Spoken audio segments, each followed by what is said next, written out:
हम कथा सुनाते राम सकल गुण धाम की। हम कथा सुनाते राम सकल गुण धाम की। ये रामायण है पुण्य कथा श्री राम की। ये रामायण है पुण्य कथा श्री राम की। जम्बूदीपे भरत खंडे आर्यावर्ते भारतवर्षे एक नगरी है विख्यात अयोध्या नाम की। यह जन्म भूमि है परम पूज्य श्री राम की। यह जन्म भूमि है परम पूज्य श्री राम की। यह रामायण है पुण्य कथा श्री राम की। यह रामायण है पुण्य कथा श्री राम की। श्री सीताराम चंद्राभ्याम नमः। श्रीमद् वाल्मीकीय रामायण भारत का स्वर्णिम महाकाव्य। 12वां सर्ग।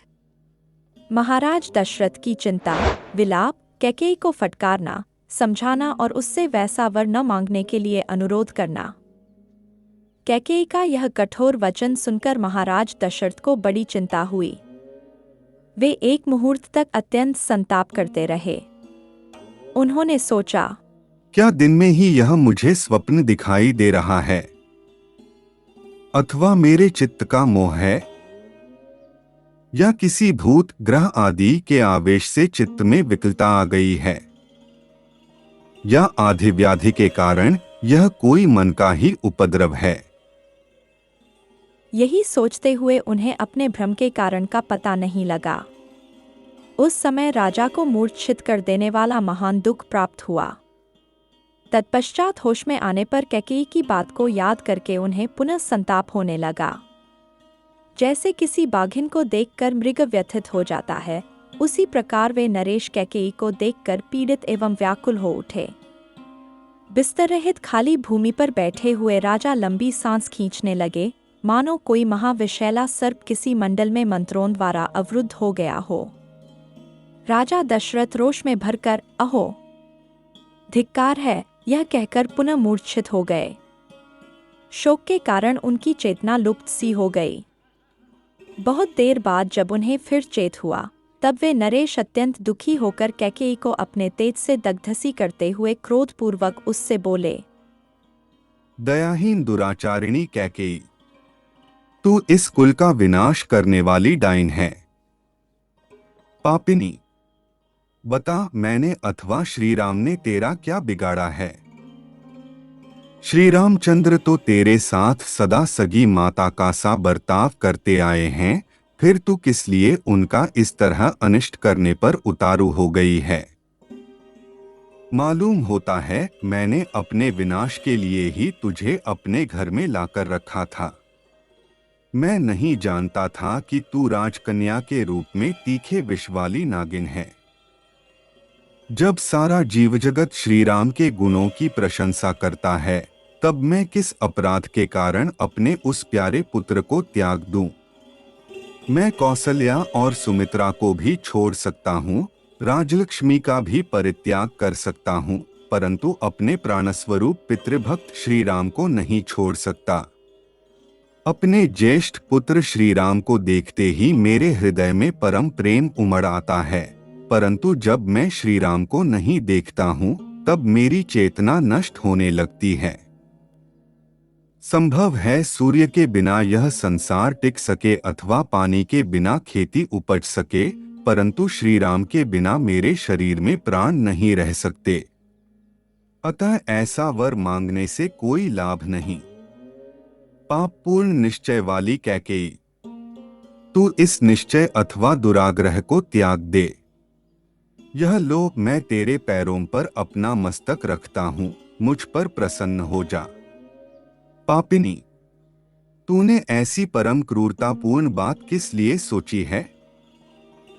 यदि यह जानना चाहती है कि भरत मुझे प्रिय हैं या अप्रिय, तो रघुनंदन भरत के संबंध में तू पहले जो कुछ कह चुकी है वह पूर्ण हो, अर्थात तेरे प्रथम वर के अनुसार मैं भरत का राज्याभिषेक स्वीकार करता हूँ। तू पहले कहा करती थी कि श्री राम मेरे बड़े बेटे हैं, वे धर्माचरण में भी सबसे बड़े हैं, परंतु अब मालूम हुआ कि तू ऊपर ऊपर से चिकनी चुपड़ी बातें किया करती थी और वह बात तूने श्री राम से अपनी सेवा कराने के लिए ही कही होगी। आज श्री राम के अभिषेक की बात सुनकर तू शोक से संतप्त हो उठी है और मुझे भी बहुत संताप दे रही है। इससे जान पड़ता है कि इस सूने घर में तुझ पर भूत आदि का आवेश हो गया है, अतः तू परवश होकर ऐसी बातें कह रही है। देवी, न्यायशील इक्ष्वाकुवंश में यह बड़ा भारी अन्याय आकर उपस्थित हुआ है, जहां तेरी बुद्धि इस प्रकार विकृत हो गई है। विशाल लोचने, आज से पहले तूने कभी कोई ऐसा आचरण नहीं किया है जो अनुचित अथवा मेरे लिए अप्रिय हो, इसीलिए तेरी आज की बात पर भी मुझे विश्वास नहीं होता है। तेरे लिए तो श्री राम भी महात्मा भरत के ही तुल्य हैं। बाले, तू बहुत बार बातचीत के प्रसंग में स्वयं ही यह बात मुझसे कहती रही है। भीरु स्वभाव वाली देवी, उन्हीं धर्मात्मा और यशस्वी श्री राम का 14 वर्षों के लिए वनवास तुझे कैसे अच्छा लगता है? जो अत्यंत सुकुमार और धर्म में दृढ़तापूर्वक मन लगाए रखने वाले हैं, उन्हीं श्री राम को वनवास देना तुझे कैसे रुचिकर जान पड़ता है। अहो, तेरा हृदय बड़ा कठोर है। सुंदर नेत्रों वाली कैके, जो सदा तेरी सेवा शुश्रूषा में लगे रहते हैं, उन नयनाभिराम श्री राम को देश निकाला दे देने की इच्छा तुझे किस लिए हो रही है? मैं देखता हूं भरत से अधिक श्री राम ही सदा तेरी सेवा करते हैं। भरत उनसे अधिक तेरी सेवा में रहते हों, ऐसा मैंने कभी नहीं देखा है। नरश्रेष्ठ श्री राम से बढ़कर दूसरा कौन है जो गुरुजनों की सेवा करने, उन्हें गौरव देने, उनकी बातों को मान्यता देने और उनकी आज्ञा का तुरंत पालन करने में अधिक तत्परता दिखाता हो। मेरे यहाँ कई सहस्र स्त्रियां हैं और बहुत से उपजीवी भृत्यजन हैं, परंतु किसी के मुंह से श्री राम के संबंध में सच्ची या झूठी किसी प्रकार की शिकायत नहीं सुनी जाती। पुरुष सिंह श्री राम समस्त प्राणियों को शुद्ध हृदय से सांत्वना देते हुए प्रिय आचरणों द्वारा राज्य की समस्त प्रजाओं को अपने वश में किए रहते हैं। वीर श्री रामचंद्र अपने सात्विक भाव से समस्त लोगों को, दान के द्वारा द्विजों को, सेवा से गुरुजनों को और धनुष बाण द्वारा युद्धस्थल में शत्रु सैनिकों को जीतकर अपने अधीन कर लेते हैं। सत्य, दान, तप, त्याग, मित्रता, पवित्रता, सरलता, विद्या और गुरु शुश्रूषा, ये सभी सद्गुण श्री राम में स्थिर रूप से रहते हैं। देवी, महर्षियों के समान तेजस्वी उन सीधे सादे देवतुल्य श्री राम का तू क्यों अनिष्ट करना चाहती है? श्री राम सब लोगों से प्रिय बोलते हैं। उन्होंने कभी किसी को अप्रिय वचन कहा हो, ऐसा मुझे याद नहीं पड़ता। ऐसे सर्वप्रिय राम से मैं तेरे लिए अप्रिय बात कैसे कहूंगा, जिनमें क्षमा, तप, त्याग, सत्य, धर्म, कृतज्ञता और समस्त जीवों के प्रति दया भरी हुई है। उन श्री राम के बिना मेरी क्या गति होगी? कैकेयी, मैं बूढ़ा हूं, मौत के किनारे बैठा हूं। मेरी अवस्था शोचनीय हो रही है और मैं दीन भाव से तेरे सामने गिड़गिड़ा रहा हूं। तुझे मुझ पर दया करनी चाहिए। समुद्र पर्यंत पृथ्वी पर जो कुछ मिल सकता है वह सब मैं तुझे दे दूंगा, परंतु तू ऐसे दुराग्रह में न पड़ जो मुझे मौत के मुंह में ढकेलने वाला हो। केक्यनंदिनी, मैं हाथ जोड़ता हूँ और तेरे पैरों पड़ता हूँ। तू श्री राम को शरण दे, जिससे यहाँ मुझे पाप न लगे। महाराज दशरथ इस प्रकार दुख से संतप्त होकर विलाप कर रहे थे। उनकी चेतना बार बार लुप्त हो जाती थी। उनके मस्तिष्क में चक्कर आ रहा था और वे शोकमग्न हो उस शोक सागर से शीघ्र पार होने के लिए बारंबार अनुनय विनय कर रहे थे, तो भी कैकेयी का हृदय नहीं पिघला। वह और भी भीषण रूप धारण करके अत्यंत कठोर वाणी में उन्हें इस प्रकार उत्तर देने लगी। राजन, यदि 2 वरदान देकर आप फिर उनके लिए पश्चाताप करते हैं तो वीर नरेश्वर, इस भूमंडल में आप अपनी धार्मिकता का ढिंडोरा कैसे पीट सकेंगे? धर्म के ज्ञाता महाराज, जब बहुत से राजर्षि एकत्र होकर आपके साथ मुझे दिए हुए वरदान के विषय में बातचीत करेंगे, उस समय वहां आप उन्हें क्या उत्तर देंगे?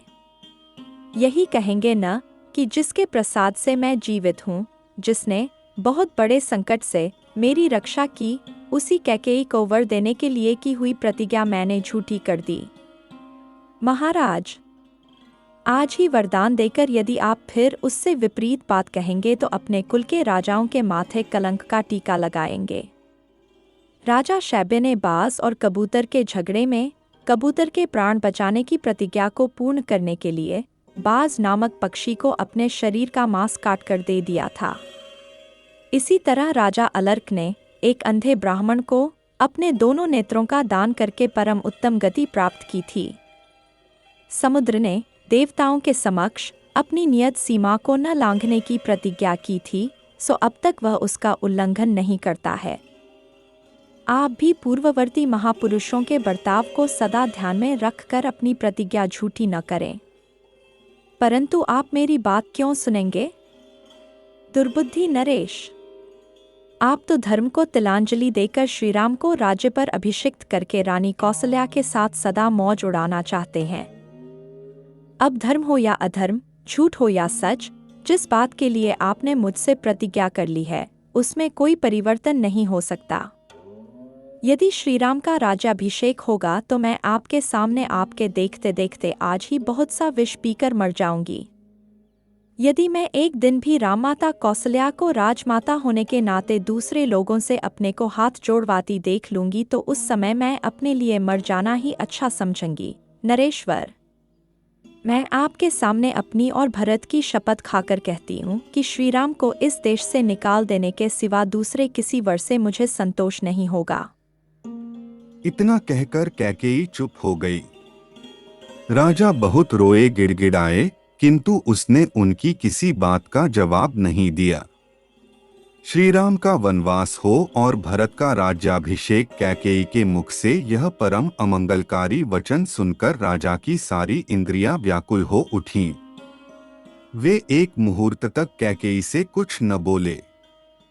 उस अप्रिय वचन बोलने वाली प्यारी रानी की ओर केवल एकटक दृष्टि से देखते रहे।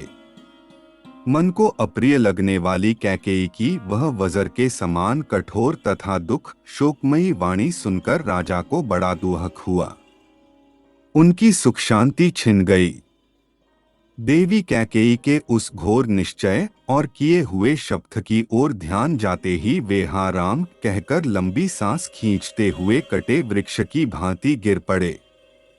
उनकी चेतना लुप्त सी हो गई। वे उन्मादग्रस्त से प्रतीत होने लगे। उनकी प्रकृति विपरीत सी हो गई। वे रोगी से जान पड़ते थे। इस प्रकार भूपाल दशरथ मंत्र से जिसका तेज हर लिया गया हो उस सर्प के समान निश्चेष्ट हो गए। तदंतर उन्होंने दीन और आतुर वाणी में कैकेयी से इस प्रकार कहा, अरे तुझे अनर्थ ही अर्थ सा प्रतीत हो रहा है। किसने तुझे इसका उपदेश दिया है? जान पड़ता है तेरा चित्त किसी भूत के आवेश से दूषित हो गया है। पिशाचग्रस्त नारी की भांति मेरे सामने ऐसी बातें कहती हुई तू लज्जित क्यों नहीं होती? मुझे पहले इस बात का पता नहीं था कि तेरा यह कुलांगनोचित शील इस तरह नष्ट हो गया है। बालावस्था में जो तेरा शील था उसे इस समय मैं विपरीत सा देख रहा हूं। तुझे किस बात का भय हो गया है जो इस तरह का वर मांगती है? भरत राज्य सिंहासन पर बैठें और श्री राम वन में रहें, यही तू मांग रही है। यह बड़ा असत्य तथा उछा विचार है। तू अब भी इससे विरत हो जा। क्रूर स्वभाव और पापपूर्ण विचार वाली नीच दुराचारिणी, यदि अपने पति का, सारे जगत का और भरत का भी प्रिय करना चाहती है तो इस दूषित संकल्प को त्याग दे। तू मुझ में या श्री राम में कौन सा दुखदायक या अप्रिय बर्ताव देख रही है कि ऐसा नीच कर्म करने पर उतारू हो गई है? श्री राम के बिना भरत किसी तरह राज्य लेना स्वीकार नहीं करेंगे, क्योंकि मेरी समझ में धर्म पालन की दृष्टि से भरत श्री राम से भी बढ़ चढ़े हैं। श्री राम से यह कह देने पर कि तुम वन को जाओ, जब उनके मुख की कांति राहुग्रस्त चंद्रमा की भांति फीकी पड़ जाएगी, उस समय मैं कैसे उनके उस उदास मुख की ओर देख सकूंगा? मैंने श्री राम के अभिषेक का निश्चय सुहृदों के साथ विचार करके किया है। मेरी यह बुद्धि शुभ कर्म में प्रवृत्त हुई है। अब मैं इसे शत्रुओं द्वारा पराजित हुई सेना की भांति पलटी हुई कैसे देखूंगा?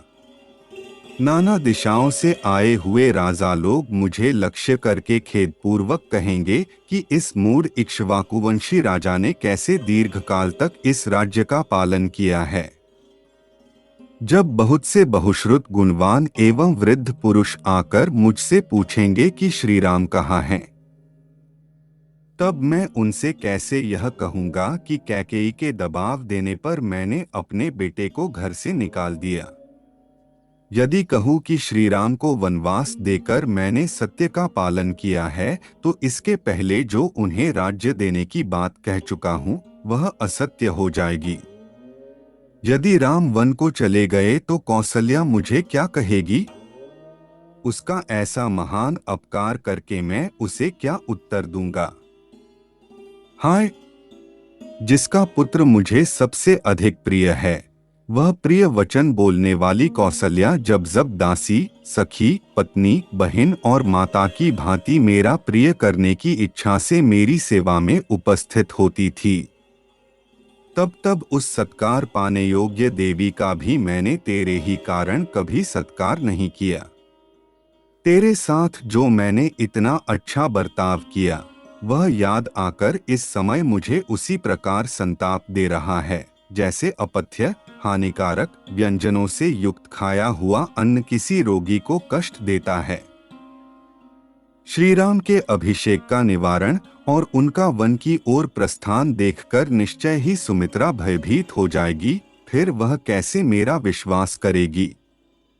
हाय, बेचारी सीता को एक ही साथ दो दुखद एवं अप्रिय समाचार सुनने पड़ेंगे, श्री राम का वनवास और मेरी मृत्यु। जब वह श्री राम के लिए शोक करने लगेगी, उस समय मेरे प्राणों का नाश कर डालेगी। उसका शोक देखकर मेरे प्राण इस शरीर में नहीं रह सकेंगे। उसकी दशा हिमालय के पार्श्व भाग में अपने स्वामी किन्नर से बिछुड़ी हुई किन्नरी के समान हो जाएगी। मैं श्री राम को विशाल वन में निवास करते और मिथिलेश कुमारी सीता को रोती देख अधिक काल तक जीवित रहना नहीं चाहता। ऐसी दशा में तू निश्चय ही विधवा होकर बेटे के साथ अयोध्या का राज्य करना। ओह, मैं तुझे अत्यंत सती साध्वी समझता था, परंतु तू बड़ी दुष्टा निकली, ठीक उसी तरह जैसे कोई मनुष्य देखने में सुंदर मदिरा को पीकर पीछे उसके द्वारा किए गए विकार से यह समझ पाता है कि इसमें विष मिला हुआ था। अब तक जो तू सांत्वनापूर्ण मीठे वचन बोलकर मुझे आश्वासन देती हुई बातें किया करती थी, वे तेरी कही हुई सारी बातें झूठी थीं। जैसे व्याध हरिण को मधुर संगीत से आकृष्ट करके उसे मार डालता है, उसी प्रकार तू भी पहले मुझे लुभाकर अब मेरे प्राण ले रही है। श्रेष्ठ पुरुष निश्चय ही मुझे नीच और एक नारी के मोह में पड़कर बेटे को बेच देने वाला कहकर शराबी ब्राह्मण की भांति मेरी राह, बाट और गली कूचों में निंदा करेंगे।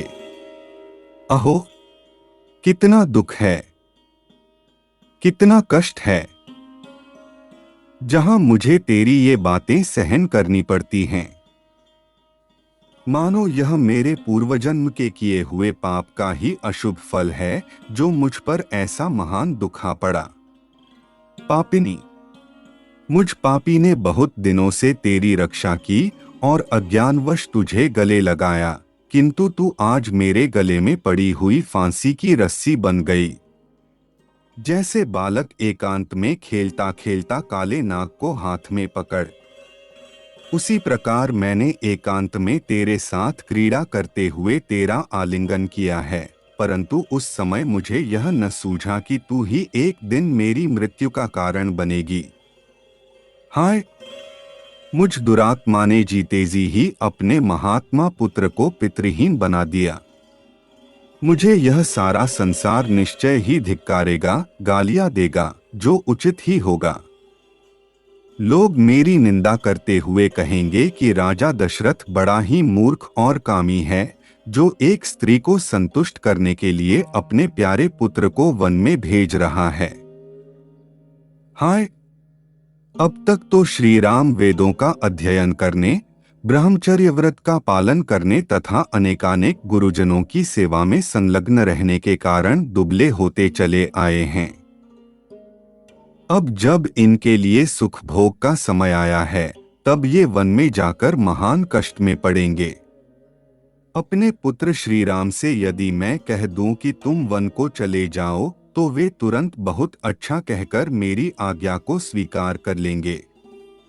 मेरे पुत्र राम दूसरी कोई बात कहकर मुझे प्रतिकूल उत्तर नहीं दे सकते। यदि मेरे वन जाने की आज्ञा दे देने पर भी श्री रामचंद्र उसके विपरीत करते, वन में नहीं जाते, तो वही मेरे लिए प्रिय कार्य होगा, किंतु मेरा बेटा ऐसा नहीं कर सकता। यदि रघुनंदन राम वन को चले गए, तो सब लोगों के धिक्कार पात्र बने हुए मुझ अक्षमय अपराधी को मृत्यु अवश्य यमलोक पहुंचा देगी। यदि नरश्रेष्ठ श्री राम के वन में चले जाने पर मेरी मृत्यु हो गई, तो शेष जो मेरे प्रियजन कौसल्या आदि यहाँ रहेंगे, उन पर तू कौन सा अत्याचार करेगी? देवी कौसल्या को यदि मुझसे, श्री राम से तथा शेष दोनों पुत्र लक्ष्मण और शत्रुघ्न से विछोह हो जाएगा, तो वह इतने बड़े दुख को सहन नहीं कर सकेगी, अत मेरे ही पीछे वह भी परलोक सिधार जाएगी। सुमित्रा का भी यही हाल होगा। कैके इस प्रकार कौसल्या को, सुमित्रा को और तीनों पुत्रों के साथ मुझे भी नरक तुल्य महान शोक में डालकर तू स्वयं सुखी होना। अनेकानेक गुणों से सत्कृत, शाश्वत तथा क्षोभरहित यह इक्ष्वाकुकुल जब मुझसे और श्री राम से परित्यक्त होकर शोक से व्याकुल हो जाएगा, तब उस अवस्था में तू इसका पालन करेगी। यदि भरत को भी श्री राम का यह वन में भेजा जाना प्रिय लगता हो, तो मेरी मृत्यु के बाद वे मेरे शरीर का दाह संस्कार न करें। पुरुष शिरोमणि श्री राम के वनगमन के पश्चात मेरी मृत्यु हो जाने पर अब विधवा होकर तू बेटे के साथ अयोध्या का राज्य करेगी। राजकुमारी, तू मेरे दुर्भाग्य से मेरे घर में आकर बस गई। तेरे कारण संसार में पापाचारी की भांति मुझे निश्चय ही अनुपम अपयश, तिरस्कार और समस्त प्राणियों से अवहेलना प्राप्त होगी। मेरे पुत्र सामर्थ्यशाली राम बारंबार रथों, हाथियों और घोड़ों से यात्रा किया करते थे। वे ही अब उस विशाल वन में पैदल कैसे चलेंगे? भोजन के समय जिनके लिए कुंडलधारी रसोइये प्रसन्न होकर पहले मैं बनाऊंगा ऐसा कहते हुए खाने पीने की वस्तुएं तैयार करते थे, वे ही मेरे पुत्र रामचंद्र वन में कसैले, तिक्त और कड़वे फलों का आहार करते हुए किस तरह निर्वाह करेंगे? जो सदा बहुमूल्य वस्त्र पहना करते थे और जिनका चिरकाल से सुख में ही समय बीता है, वे ही श्री राम वन में गेरुए वस्त्र पहनकर कैसे रह सकेंगे? श्री राम का वनगमन और भरत का अभिषेक, ऐसा कठोर वाक्य तूने किसकी प्रेरणा से अपने मुंह से निकाला है? स्त्रियों को धिक्कार है, क्योंकि वे शठ और स्वार्थपरायण होती हैं। परंतु मैं सारी स्त्रियों के लिए ऐसा नहीं कह सकता, केवल भरत की माता की ही निंदा करता हूँ। अनर्थ में ही अर्थ बुद्धि रखने वाली क्रूर कैकेयी, तू मुझे संताप देने के लिए ही इस घर में बसाई गई है।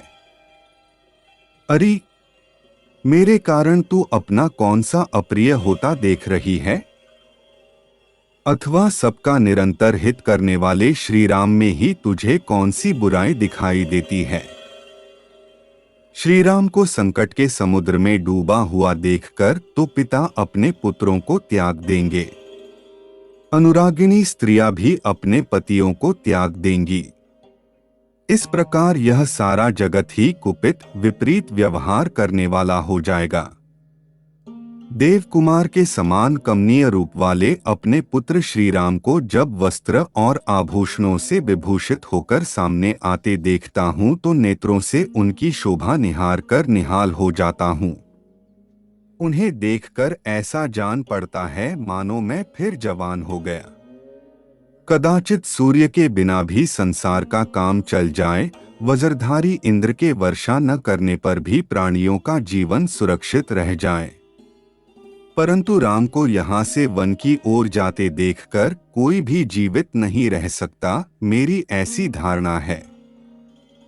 अरे, तू मेरा विनाश चाहने वाली, अहित करने वाली और शत्रुरूप है। जैसे कोई अपनी ही मृत्यु को घर में स्थान दे दे, उसी प्रकार मैंने तुझे घर में बसा लिया है।